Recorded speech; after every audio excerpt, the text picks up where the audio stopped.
Pod pojmom zdravog života podrazumijeva se redovita fizička aktivnost, kontrola tjelesne težine, zdrav odabir namirnica u adekvatnoj količini koja nije ni previše ni premalo i izbjegavanje loših navika kao što je pretjerano konzumiranje alkohola, pušenje ili droge.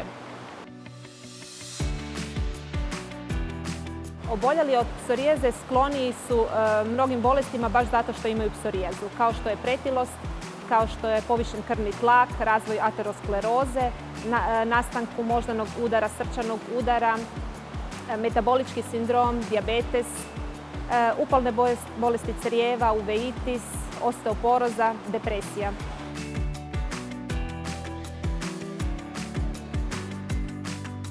Postoji jasna veza između psorijaze i pretilosti. Sa svakom kilom gore šansa da je psorijeza teža je sve veća. Gotovo 50% oboljelih od psorijaze s teškom kliničkom slikom imaju pretilost.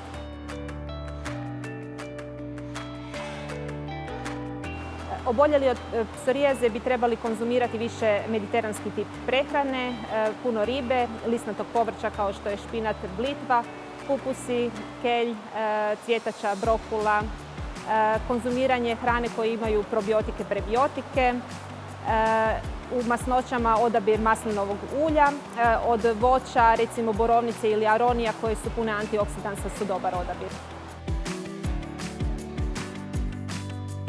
Oboljeli od psorijaze bi trebali izbjegavati svu brzu hranu i svu nezdravu hranu, hranu koja sadrži velike količine šećera,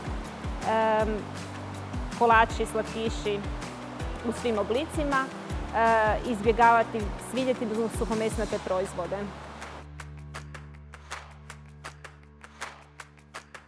Pušači imaju dvostruko veću vjerojatnost nastanka psorijaze, pogotovo oni koji puše iznad 20 cigareta dnevno, tako da bi trebalo izbjegavati pušenje kao naviku i pušenje kao sekundarno pušenje, kao pušenje u prostorima gdje se puši, iako mi pušači nismo. Na taj način se zapravo povećavamo šansu da nastane psorijaza. Alkohol također povećava upalni odgovor organizma, tako da osobe koje konzumiraju veću količinu alkohola imaju veću šansu za razvoj psorijaze i oni koji konzumiraju alkohol imaju zapravo težu psorijazu. Otprilike oboljeli od psorijaze konzumiraju u prosjeku dvostruko veću količinu alkohola od onih koji psorijaze nemaju.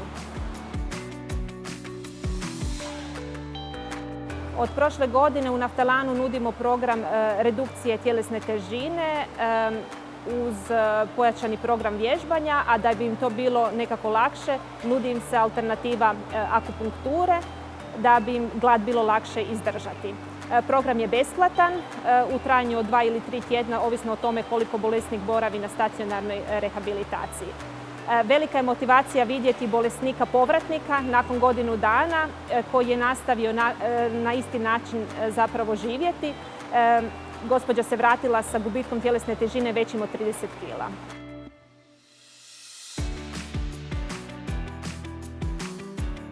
Oboljeli od psorijaze bi trebali puno više voditi računa o zdravom životu nego prosječan čovjek, iz razloga što je za njih izrazito važno kontrola tjelesne težine i zdrav odabir namirnica, baš zato da bi imali idealnu tjelesnu težinu, da bi njihova psorijaza bila svedena na minimum i da bi lijekovi koje koriste bili što duže maksimalno učinkoviti. Isto to je važno zapravo i za njihovu djecu, s obzirom da nose genetsko nasljeđe, da u takvom okruženju žive, bez pušačkog dima, sa zdravim navikama koje će im se usaditi od samog rođenja.